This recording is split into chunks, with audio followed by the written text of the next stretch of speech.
ॐ नमः सिद्धेभ्यः। ॐ नमः सिद्धेभ्यः। यार ज्ञान शक्ति कोटि सूर्यरन्नु मीरिದೆ ಮತ್ತು ಯಾರ ದಿವ್ಯ ಧ್ವನಿಯು ಲೋಕಹಿತವ ಮಾಡಿದೆ. ಮೂರು ಲೋಕದಲ್ಲಿ ಯಾರ ಕೀರ್ತಿ ವ್ಯಾಪ್ತವಾಗಿದೆ. ಅಂಥ ದೇವರಲ್ಲಿ ನನ್ನ ತಲೆಯು ಬಾಗಿದೆ. ಅಂಥ ದೇವರಲ್ಲಿ ನನ್ನ तलियु बाजिवे। पंच परमेष्टि भगवान की अहिंसा परमो धर्म की आज की धर्म प्रभावना भावना की आचार्य गुरुवर श्री विद्यासागर मुनि महाराज की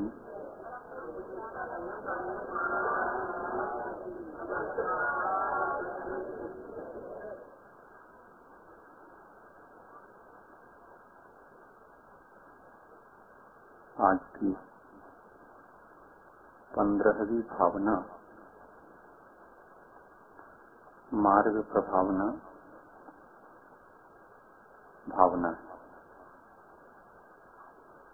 इसको मार्ग प्रभावना भी बोल सकते हैं और धर्म प्रभावना भी बोल सकते हैं। इस भावना के नाम दो हैं, दो होकर के भी एक ही अर्थ वाले दो नाम हैं। मार्ग प्रभावना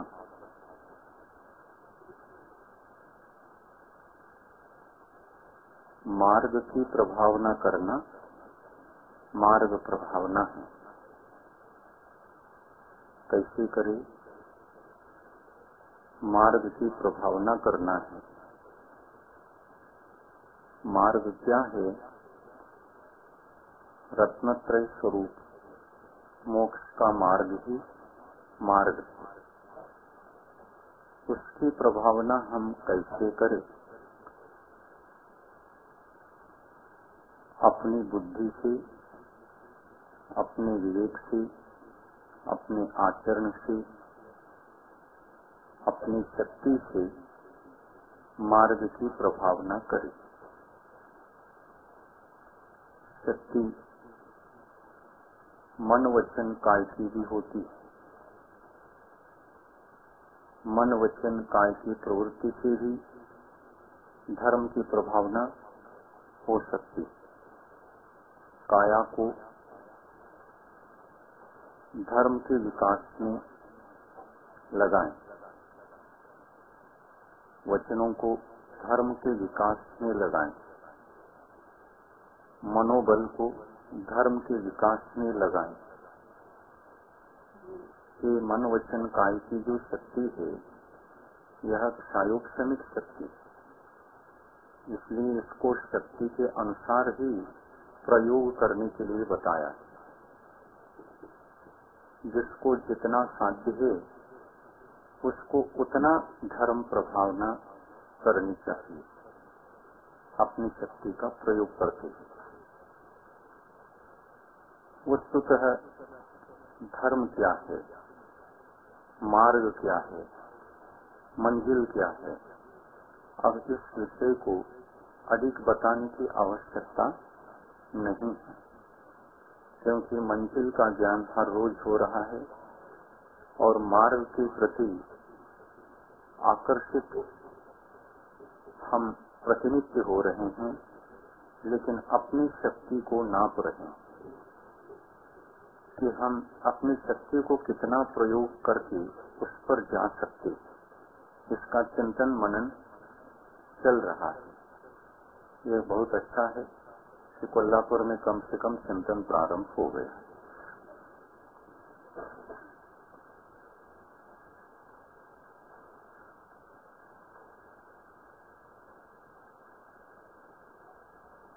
मार्ग किसे कहते हैं?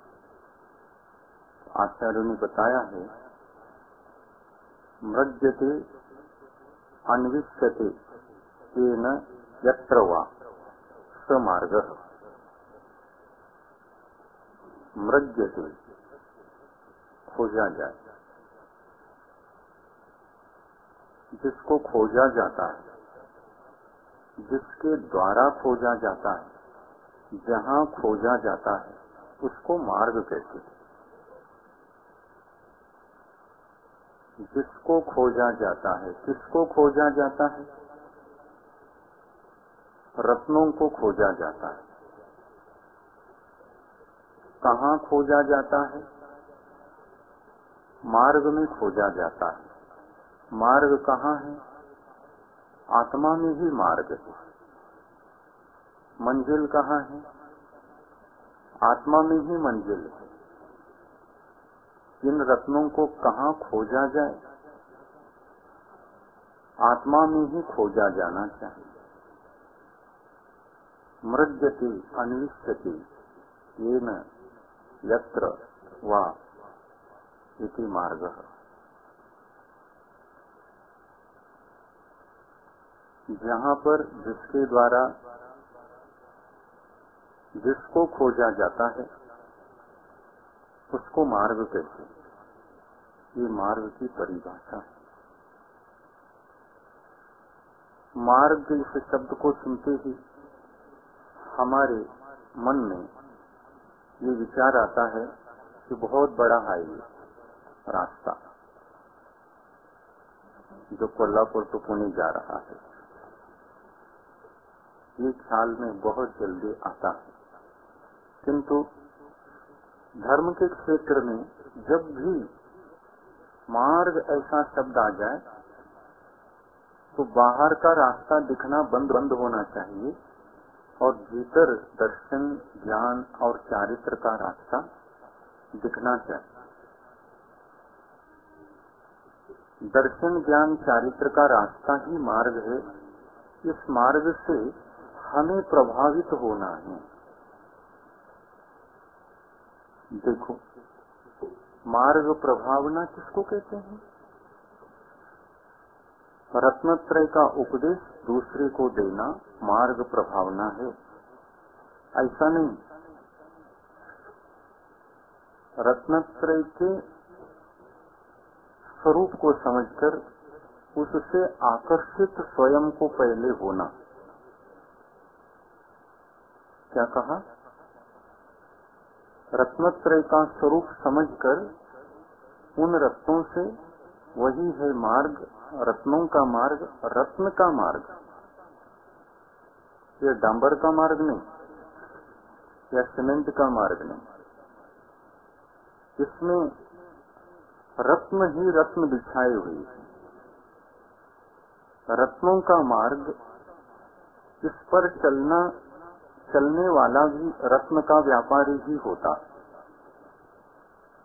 रत्न का व्यापारी रत्न का व्यापार करते करते करते रत्नों को इतना कमाया कि उनको मार्ग पर बिछा दिया, रास्ता बना दिया। उन रत्नों के मार्ग से हम चलते, ये चलने के लिए। तो चलते समय हम अपने में प्रभावित हों, ये आवश्यक है। मार्ग से आकर्षित होना, ये मार्ग प्रभावना है। रत्नकर्ण सावकाचार्य ग्रंथ में समंतभद्र स्वामी ने लिखा है, अज्ञान तिमिर व्याप्ति मपाकृत्य यथा यथम जिन शासन महात्म्य प्रकाशः सात प्रभावना। धर्म प्रभावना की परिभाषा उन्होंने दी। धर्म प्रभावना क्या है? अज्ञान तिमिर व्याप्त, अज्ञान रूपी अंधकार को देखो, ये कहाँ कहाँ तक फैला हुआ है। अज्ञान रूपी अंधकार तीन लोक में सब जगह फैला हुआ। ये अंधकार कहाँ नहीं, निगोद में नहीं है क्या? निगोदी जीवों में जरा भी प्रकाश नहीं है, द्विइंद्रिय जीवों में जरा भी प्रकाश नहीं है, अंधकार ही अंधकार है। तृष्णाड़ी भी अंधकार से है भरा हुआ, और तृष्णाड़ी के बाहर का प्रदेश भी अंधकार से भरा हुआ है। यहाँ पर प्रकाशित आत्माएं बहुत कम हैं। आज विवेक क्षेत्र में संपूर्ण प्रकाश को धारण करने वाले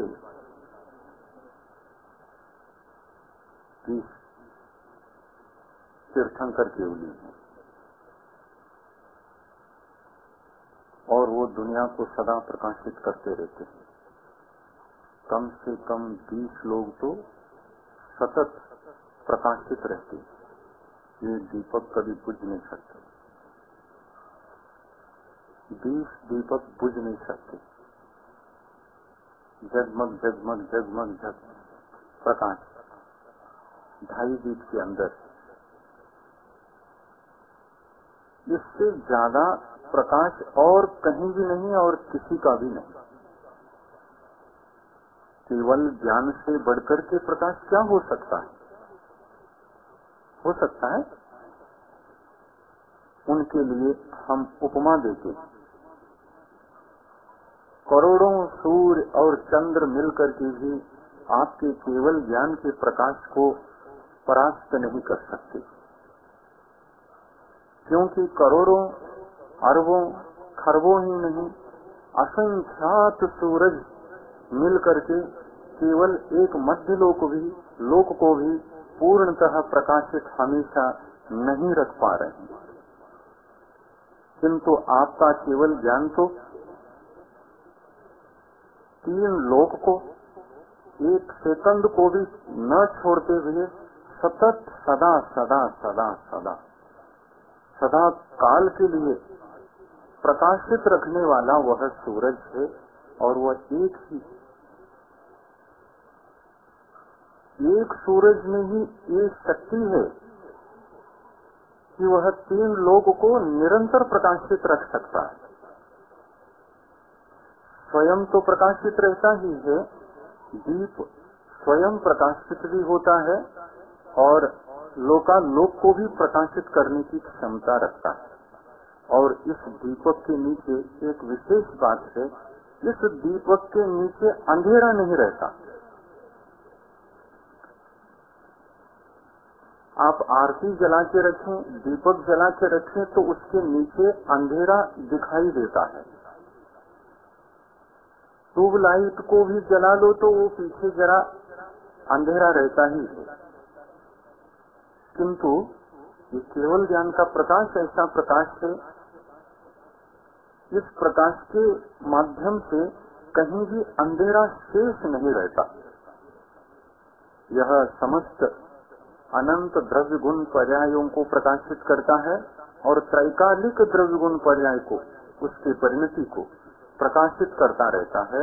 ये बाहर को प्रदान करने वाला प्रकाश है। केवली से आप पूछते हैं, हे भगवान, मेरे असंख्यात भव के बाद कौन सा भव रहेगा? तो उस पर भी प्रकाश डालने की क्षमता केवल ज्ञान के पास होती है। और ज्यादा पूछो, अनंत काल के बाद भगवान मैं कहाँ रहूंगा, क्या मेरी परिस्थिति रहेगी? तो केवल ज्ञान उसको भी प्रकाशित करता है। एक जीव नहीं, 2 जीव नहीं, अनंतानंत जीव हैं इस संसार में, उनकी भावी परिणति को जानता है। वो कब मोक्ष जाएंगे, नहीं जाएंगे, कहाँ रहेंगे, किस भव में, किधर वो घूमते फिरते रहेंगे, भटकते रहेंगे, ये भी, और मोक्ष पर्याय को भी, और प्रति क्षण की परिणति को, प्रति समय की परिणति को भी केवल ज्ञान जानता रहता है। इतना बड़ा ज्ञान स्वयं को भी प्रकाशित रखता है और दूसरे को भी प्रकाश प्रदान करता है। ऐसा जो ज्ञान है उसको हम केवल ज्ञान कहते हैं। इस केवल ज्ञान को पाने के लिए केवल ज्ञानी की महिमा को व्यक्त करके संसारी प्राणियों के सामने रखकर उस केवल ज्ञानी की ओर आकर्षित कराना, ये धर्म की प्रभावना है। जो अंधेरे में बैठे हैं और स्वयं अंधेरे रूप हो गए, खुद ही अंधेरा बन गए हैं। हम प्रकाश हैं कि अंधेरा है? नहीं, हम प्रकाश नहीं हैं। हम तो प्रकाश यदि हैं भी तो वो प्रकाश है जैसे उदबत्ती जला देते हैं ना, उदबत्ती जलाकर बुझा देते हैं और लगा देते हैं। जरा मच्छर वगैरह दूर हो जाए घर में, लगा देते हैं। उस उदबत्ती के प्रकाश को कौन सा प्रकाश, कितना प्रकाश कहेंगे? कुछ भी नहीं। उतना ही प्रकाश हम लोगों के पास। इतना प्रकाश तो कभी बुझने वाला नहीं है, इतना टिमटिमाता रहे। ये उदबत्ती न बुझ सकती, न नाश हो सकती, न इसका विनाश हो सकता है। यही तो शक्ति है। एक चिंगारी में भी पहाड़ के समान घास को भी जलाने की शक्ति होती क्या नहीं होती? हमारे पास भी पहाड़ के पहाड़ हैं। क्या है वो? कर्म है। उन कर्मों को जलाने की शक्ति इस चिंगारी में। लेकिन आज तक हमने कर्म रूपी पहाड़ को जलाया नहीं, उनको सुरक्षित रखते हुए आए। हाँ, क्यों? क्योंकि ये पहाड़ हमारे हैं, हमारे कब्जे में हैं, ये हमारे हैं, यही हम हैं। इनके बिना हम नहीं रह सकते, हमारे बिना ये पहाड़ नहीं रह सकते। ठीक है, आपके बिना पहाड़ नहीं रहते, पहाड़ के बिना आप नहीं रहते, लेकिन पहाड़ वस्तुतः आपके हैं या आप ही स्वयं पहाड़ हैं? ये चिंतन अवश्य करना चाहिए। हम पहाड़ हैं, हम ऐसे पहाड़ हैं, सुमेरु पर्वत से भी बड़े हैं। इस पहाड़ को कोई चढ़ नहीं सकेगा। केवल ज्ञान के पहाड़ को कोई चढ़ सकता है? छद्मस्त जीव, छद्मस्त जीव को केवल ज्ञान के पर्वत को चढ़ना संभव नहीं। और वह जो चिंगारी है, वह चिंगारी अपनी महिमा को प्रकट कर ले कि मैं भी स्वयं पहाड़ हूँ, लेकिन अभी तो अणु के रूप में हूँ। मैं अणु पर्वत बन सकता हूँ, इतनी महिमा मेरे पास है। लेकिन जिस पहाड़ को मैं अपना पहाड़ समझ रहा हूँ, उस पहाड़ के कारण से ही मेरी आत्मा में अंधेरा छा गया। हमारी आत्मा में अंधेरा क्यों है? हम पर को अपना समझते हैं। धर्म की प्रभावना का तात्पर्य क्या है? अपनी आत्मा को राग से प्रभावित नहीं रखना, अपनी आत्मा को राग से प्रभावित नहीं रखना, हमेशा वीतरागता में बनाए रखना, ये धर्म की प्रभावना है। निष्कषाय आत्मा की अवस्था ही धर्म है। उस धर्म के प्रति हमें आकर्षित रहना चाहिए। सतत आकर्षित रहना ही मार्ग प्रभावना है। मार्ग सराग है क्या वीतराग है? वीतराग। उससे प्रभावित कौन हो? दूसरे हों या पहले हम हों? स्वयं। पहले उससे हमें प्रभावित होना चाहिए। ऐसा नहीं सोचना कि ये पहले हो जाए तो मैं उनके पीछे पीछे चलकर मैं भी बन जाऊंगा। क्या मतलब है? दूसरे से ऐसा क्यों सोचते हैं? धर्म की बात आती है तो दूसरा कोई साथ चाहिए पड़ता, और धर्म कहता है दूसरे के विचार में अगर पड़े हो तो तुम्हारे साथ मैं नहीं चल सकता। ये धर्म कहता है।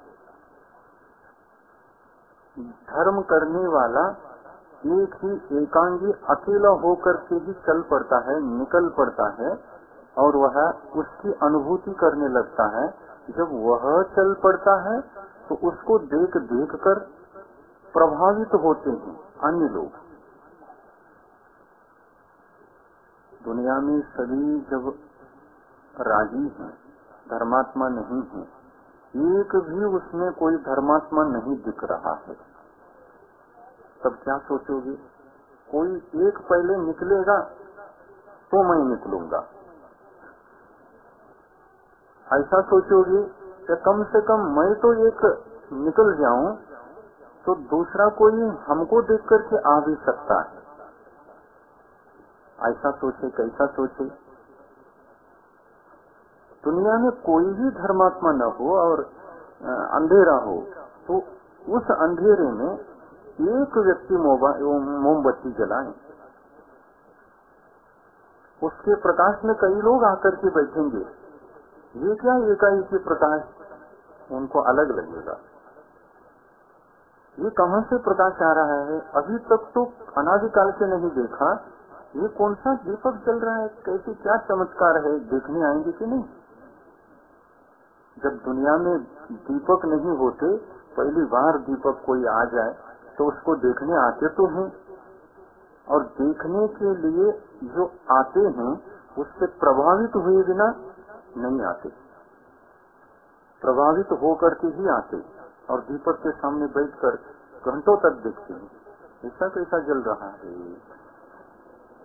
अभी तक नहीं था, यहाँ अंधेरा अंधेरा था, ये प्रकाश कहाँ से आया? दीपक भी कितना अच्छा है, उसमें कुछ भरा हुआ सा भी लग रहा है, तेल या कुछ है।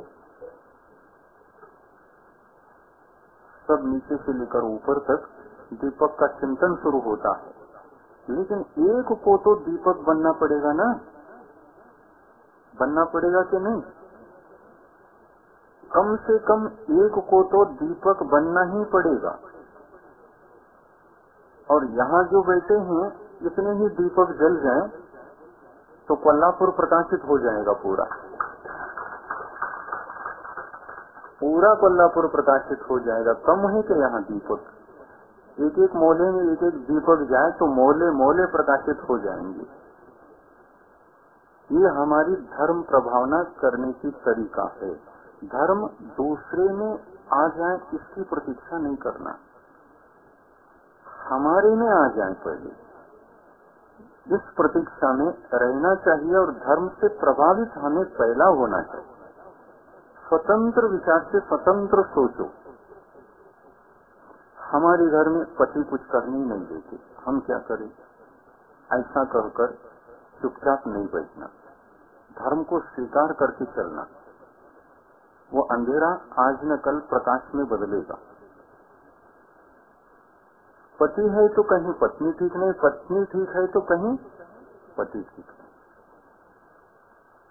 कहीं बच्चे ठीक हैं तो माता पिता ठीक नहीं, जहाँ माता पिता ठीक है तो बच्चे ठीक हैं। ऐसा कोई न कोई हर घर में समस्या है, हर घर में अंधेरा है। और एक एक घर में 5-5 लोग हैं तो 5 अंधेरे, 5 अंधेरे अलग अलग स्वतंत्र अंधेरे हैं, वो भी अपनी अपनी आत्मा में।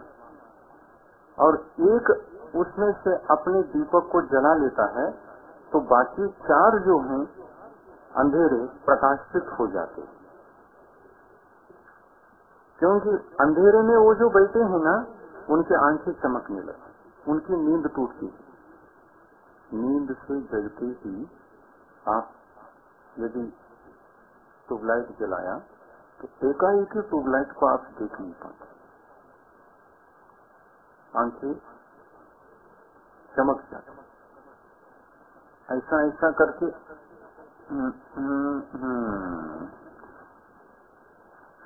और ट्यूबलाइट जैसे लगता है ना, लगते समय कि वो भी ऐसा ही करता है।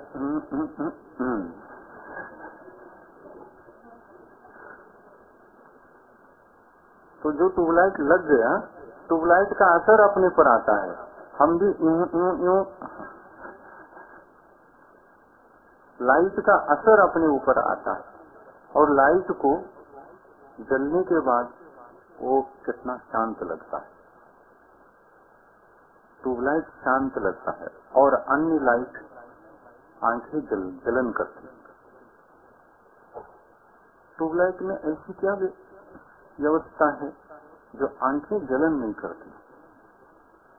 उसमें अवश्य कोई लेप है अंदर। उस लेप के कारण से भीतर की किरणें बाहर नहीं आती, और वह लेप देखने वालों को शांति प्रदान करता है। प्रकाश अंदर है, लेकिन उस प्रकाश से शांति जो मिलती है वो लेप काम करता है। कोई सफेद सफेद अवश्य लेप होता है, फूटने के बाद आप हाथ लगा करके देख सकते, निकलता भी है, पाउडर जैसा रहता है। उस पाउडर के कारण से ही किरणें बाहर नहीं निकल पाती और शांति मिलती है अपने आंखों को।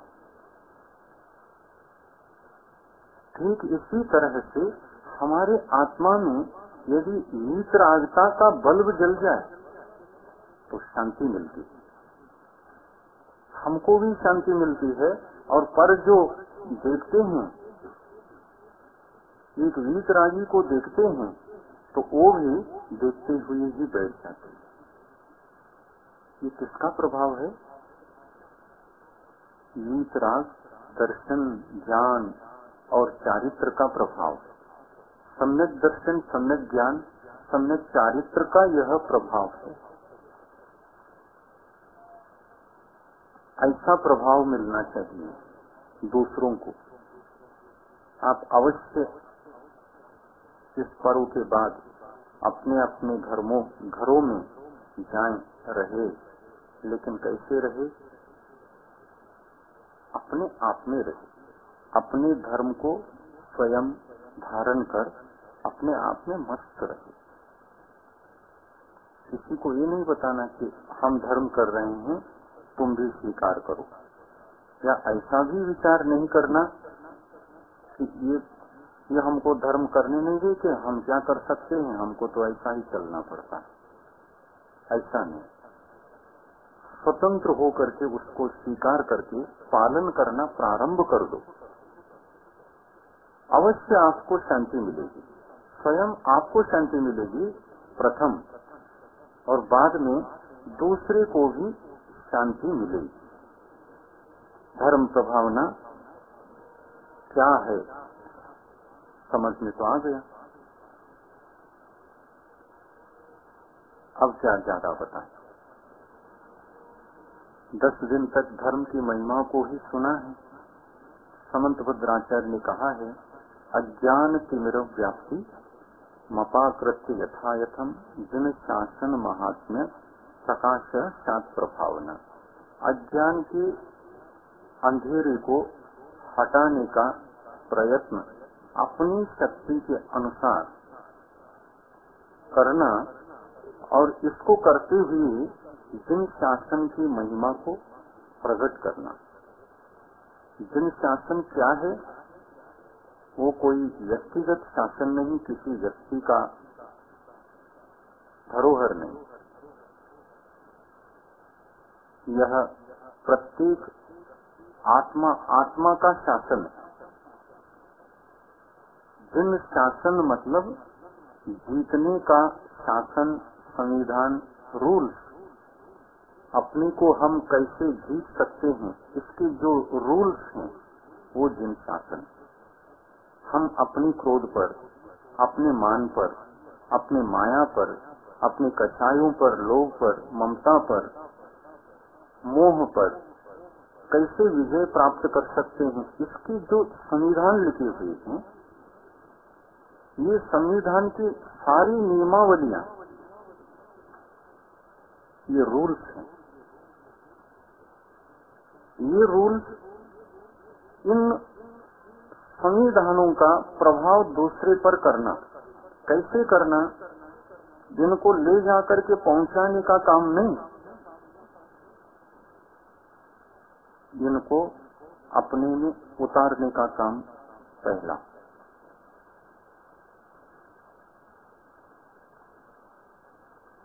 लोग अंधेरे में हैं, उनको प्रकाश प्रदान करो। इसका अर्थ ये नहीं कि दीपक ले लिया, बाती लगा दिया, तेल डाल दिया, एक माचिस बॉक्स भी ले लिया हाथ में और उसको देने के लिए चले गए। ऐसा करेंगे? नहीं। क्या करेंगे? क्या करेंगे? हाँ, यहाँ पर क्या रखा है शास्त्रों में? यहाँ पर दीप है, तेल है, बाती है और जलाने का माचिस भी रखा हुआ। ये जो रखा हुआ है, इसको दूसरे को देने के लिए रखा हुआ नहीं है।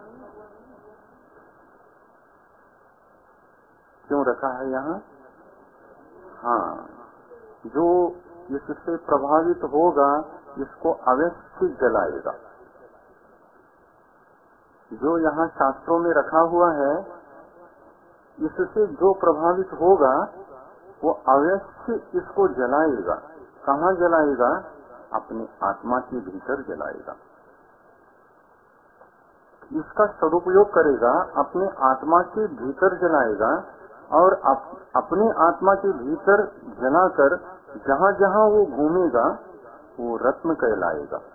और रत्न का प्रकाश सब जगह फैलता ही रहता है। रत्न को क्या कहना पड़ता है कि यहाँ पर अंधेरा है, इसको प्रकाशित करो?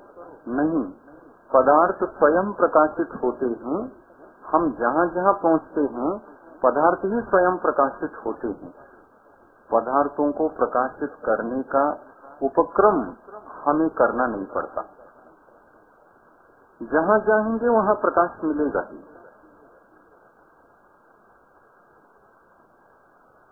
क्या कहना पड़ता है? हाथ में दीपक लेकर चल पड़े, हे दीवालों प्रकाशित हो जाओ, हे लोगों प्रकाशित हो जाओ, ऐसा कहना पड़ता है? नहीं, पदार्थ ही स्वयं प्रकाशित होते हैं और स्वयं प्रकाशित होते हैं। इसलिए धर्म दूसरों को नहीं, ये स्वयं को है। स्वयं में जगाने के लिए, स्वयं को जगाने के लिए।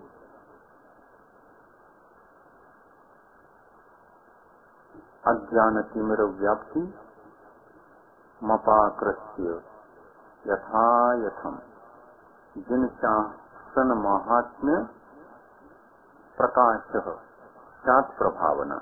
जिन शासन के महात्म्य को हम अपने में धारण करें, हम अपने में धारण करें और हम सबके बीच में जाएं। काय के लिए जाएं? किस उद्देश्य से जाएं?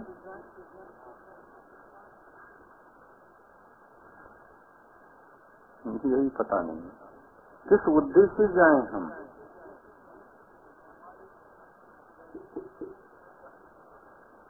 हमारे दीपक से और दीपक जले इसलिए जाएं? क्यों जाएं? कैसे जाएं? नहीं, हमारे दीपक से दूसरा दीपक जले इस उद्देश्य से न जाएं। हमारे दीपक से दूसरे दीपक अवश्य जल सकते हैं। जलना हो तो जले, नहीं जलना हो तो नहीं जले, इसलिए जाएं। स्वाभाविक जाए।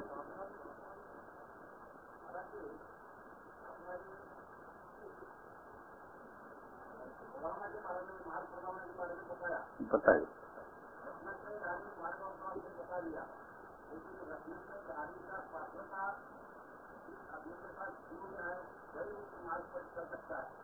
बराबर।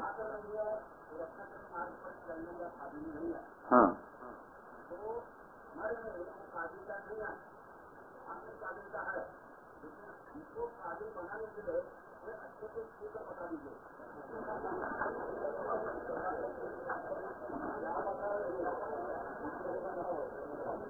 वो कुछ करना तो चाहते हैं,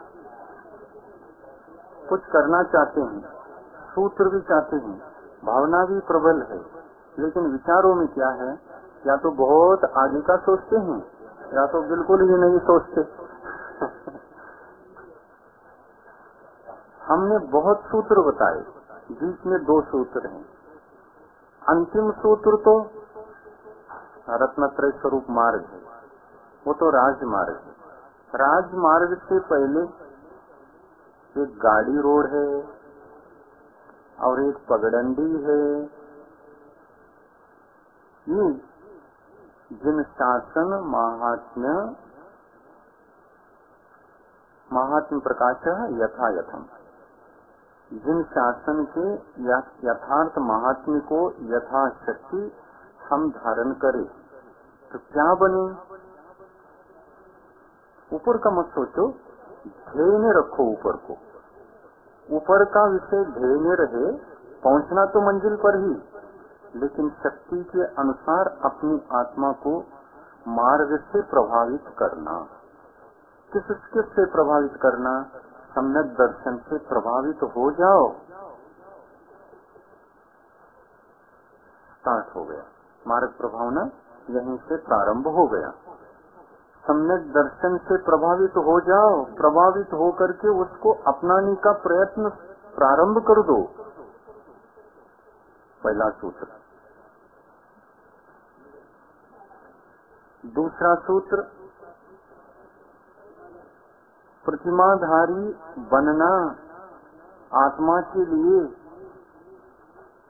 बहुत श्रेयस्कर है। आत्मा अगर प्रतिमाओं को धारण करती है तो प्रकाश दुगुणित होता है, दुगना होता है प्रकाश अपने भीतर। तो ये भी संभव है।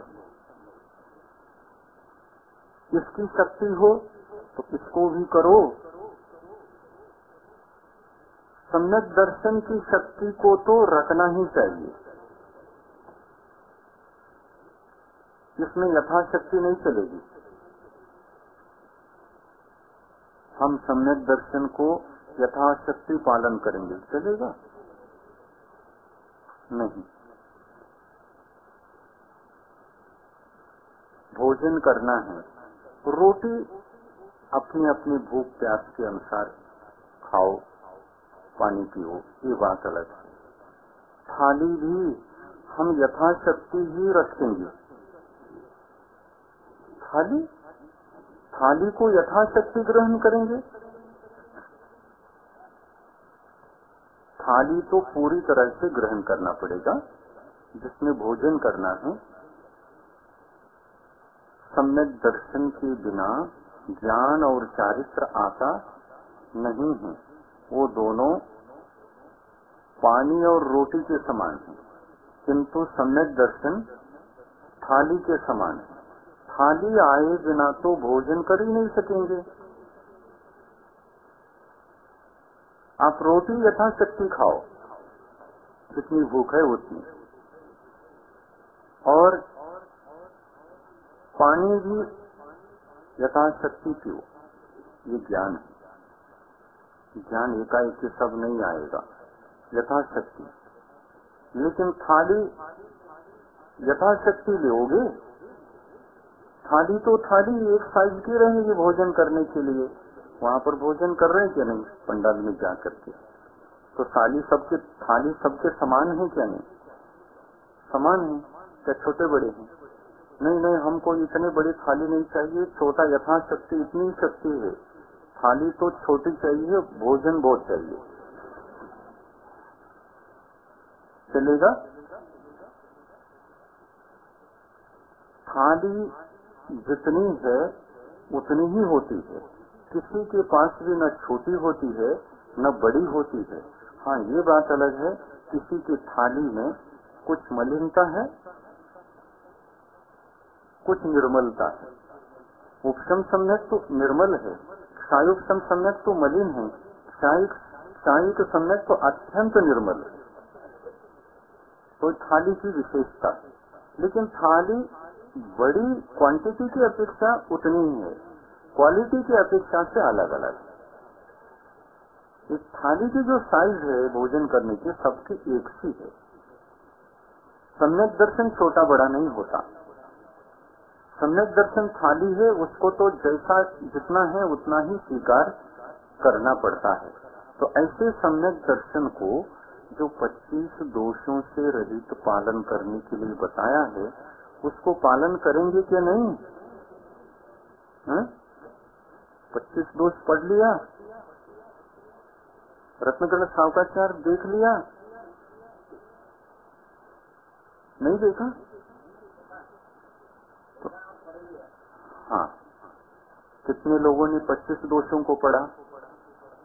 25 दोष अध्ययन करके देखा, कितने लोगों ने देखा? देखो, अभी पढ़ाई नहीं है तो धर्म से क्या प्रभावित होंगे, और धर्म की प्रभावना होगी क्या? रत्नगढ़ सावकाचार या सम्यक ज्ञान संस्कार यहाँ पर मिलता है, अलमारी में, यहाँ पर स्टॉल पर, बुक स्टॉल पर, शास्त्र स्टॉल पर, उसमें देखना। सम्यक ज्ञान संस्कार पुस्तक में छठा अधिकार, छठा अध्याय, उसमें लिखा हुआ 25 दोषों को एक बार अच्छी तरह से पढ़ लो और सम्यक दर्शन तो कम से कम स्वीकार कर लो, तो ये धर्म की प्रभावना होगी।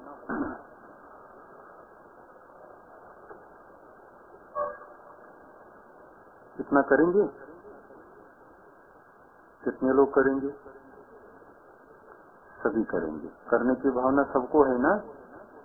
सम्यक दर्शन को समझना है। सम्यक दर्शन हमारे जीवन का प्रथम धर्म है, वह प्रथम मार्ग है। इस मार्ग को स्वीकार करेंगे कि नहीं? तो ये मार्ग अगर स्वीकृत हो गया तो पगडंडी हमारे पास आ गई।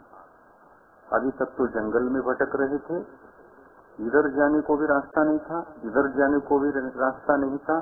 जिस किसी प्रकार से कंकरों को, कांटों को, झाड़ी को हटाते हटाते, अपने हाथों से हटाते हटाते दूर तक पहुंच गए तो एक पगडंडी मिल गई, और इस पगडंडी पर पहुंच गए हैं। यहाँ से यह पगडंडी राजमार्ग पर जाती है, और राजमार्ग पर जाने से पूर्व, पहुंचने से पूर्व यह बैलगाड़ी के रास्ते पर लगती पगडंडी। 2 सूत्र हैं राजमार्ग पर तक जाने के लिए। एक सम्यक दर्शन, 25 दोषों से रहित पालन हो, और फिर शक्ति के अनुसार 11 प्रतिमाओं में से कितनी प्रतिमाओं को हम धारण कर सकते हैं, इसको भी चिंतन करना। प्रतिमाओं का स्वरूप समझाया नहीं गया अभी तक। यदि आप गाड़ी मार्ग से चलना चाहते हैं, बैलगाड़ी मार्ग से, तो उसका भी स्वरूप हम अवश्य समझाएंगे। पहले क्या समझाना है? पहले तो ये समझाना है 25 दोष क्या होते हैं सम्यक के, जिनका सम्यक दर्शन निर्दोष होता है, वही प्रतिमाओं को निर्दोष पालन कर सकता है। प्रतिमाओं में सबसे बड़ा दोष कौन है? तो मिथ्यात्व। मिथ्यात्व के सद्भाव में प्रतिमाएं सब द्रव्य लिंग कहलाती है। बाह्याचरण वह द्रव्य लिंग कहलाता है, उपयोगी नहीं द्रव्य लिंग। उससे कर्म निर्जरा नहीं होती। जितने कर्म आए उतने कर्म चले गए, जितने कर्म चले गए पीछे से उतने कर्म आए। तो 41 का जो भार बताया था ना, उसमें से जरा भी उतरा नहीं। अभी अभी सिर पर से ऐसा ऐसा उतार रहे थे और ऐसा ऐसा पुनः ऐड हो गया। जितने नीचे उतार रहे थे उतना ही पीछे से ऐड हो रहा। ऐसा होता है ये। तो ऐसा नहीं करना है। सम्यक दर्शन को निर्दोष निर्मल रख करके चलना है। इसके बाद प्रतिमा का पुरुषार्थ करना है। प्रतिमा सम्यक दर्शन के बिना लिए नहीं जाती।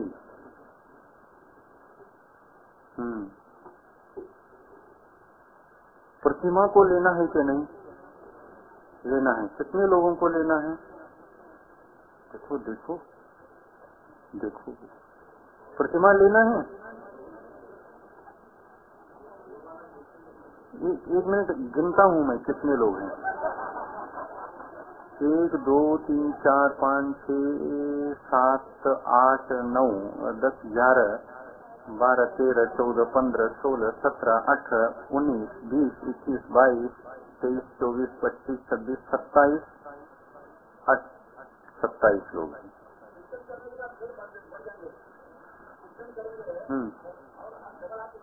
देखो संख्या कितनी आ गई है? 27। 27 में 10 गए तो कुछ नहीं बचा।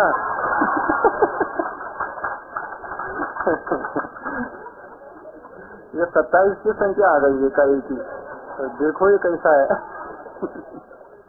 27 के 27 आ गए, यानी मतलब 10 भी व्यर्थ नहीं है, उसमें 10 शामिल हैं। तो अवश्य ये सक्सेस होगा ऐसा लगता है। शुभ लक्षण है 27। ये 27 नक्षत्र कोल्हापुर में उदित हो गए तो अवश्य बरसेगा अवश्य बरसेगा। जिनको प्रतिमाओं को धारण करना है ना, विशेष रूप से उनको बिठाकर मैं स्वरूप समझाऊंगा। वो सभी मिल करके आए और समय निश्चित करके आए। एक टाइम कब आएंगे? हाँ, आज ही आना पड़ेगा जी। कार्यक्रम खत्म होने से पहले ही इसका स्वरूप समझाना है। हाँ, आज मार्ग प्रभाव न है और मार्ग का प्रभाव न हो। 27 लोग अगर प्रतिमाधारी बन गए तो कोल्हापुर में मार्ग प्रभावना हो गई, पूजन सार्थक हो गया। सम्यक दर्शन तो सबको स्वीकार करना है, किंतु प्रतिमा जिसको स्वीकार करना है वो हमारे पास उनका स्वरूप कम से कम समझने के लिए आ जाए।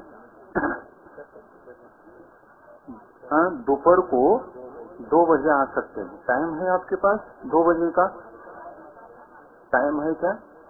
है। हाँ, थोड़ा लेट तो फिर प्रवचन का टाइम हो जाएगा 3:30 बजे तक। कम से कम 1 घंटा तो कम से कम उसको चाहिए।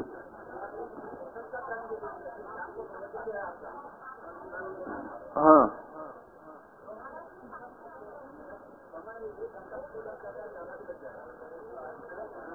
प्रतिमा आप 27 लोग एक आसन कर रहे हैं कि 2 आसन कर रहे हैं?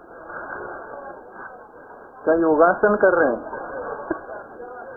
क्या चल रहा है? एकासन चल रहा है ना। तो क्लास के बाद भी समय मिल सकता है। उसके बाद दोपहर के प्रवचन के बाद 1 घंटा मिल सकता है। 5 बजे छूटता है ना, तो एकासन कर रहे हैं तो कुछ लेते नहीं होंगे, तो उस समय में भी बैठ सकते हैं। ठीक है, वही समय ठीक है। 5 बजे के बाद आप 5:15 से 5:30 भी अगर शुरू करते हैं तो 6:30 तक 1 घंटा मिल जाएगा। ऐसे 2 दिन समय दे दो तो पूरा स्वरूप समझ में आ जाएगा। हाँ, टाइम हो गया है। हाँ, क्या बोल रहे थे?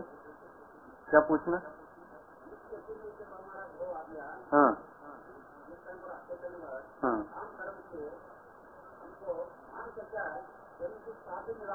मिला हुआ है। हाँ हाँ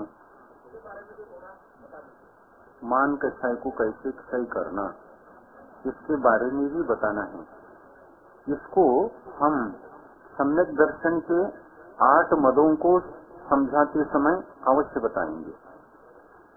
सम्यक दर्शन के ऊपर से जब हम बोलेंगे ना 8 मदों को समझाते समय, मान कषाय के कारण से मद कितने प्रकार से हो सकते हैं?